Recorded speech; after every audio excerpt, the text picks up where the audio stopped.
Civil court में जब भी हम कोई सिविल मुकदमा फाइल करते हैं तो सिविल कोर्ट की रजिस्ट्री उस मुकदमे को एक स्पेसिफिक नंबर और वो किस साल में किस सन में फाइल किया गया है वो एक रजिस्टर में एंट्री करते हैं, उसका इंदराज होता है और वही केस नंबर उस व्यक्ति के केस को दे दिया जाता है, जिसके बाद वो केस उसी नंबर से जाना जाता है।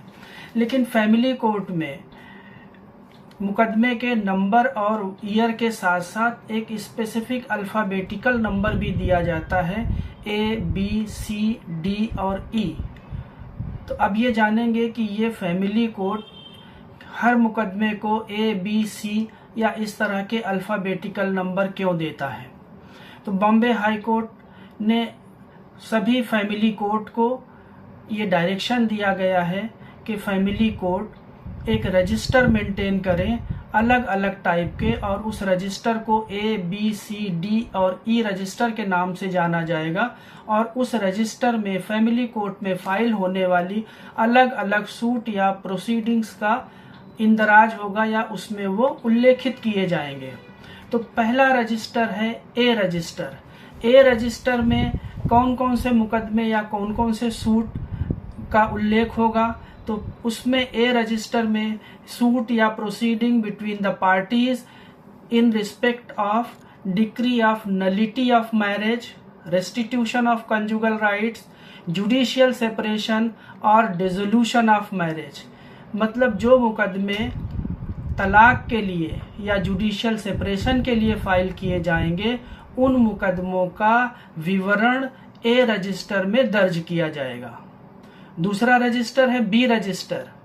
B रजिस्टर में सूट या proceeding between a parties in respect of marital status of a person, in respect of the properties either of them, या सूट और proceeding in respect of order of injunction out of any marital relationship, या suit और proceeding for declaration of legitimacy of a person.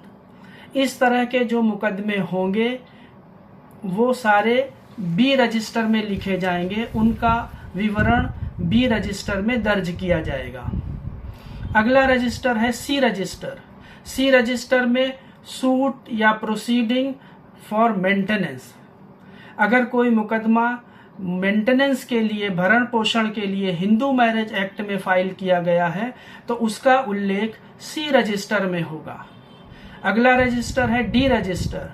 D register में कोई भी suit या proceeding for guardianship, for access, for custody of a minor, इस तरह के मुकदमे जो होंगे फैमिली कोर्ट में वो सब D रजिस्टर में उल्लेखित होंगे।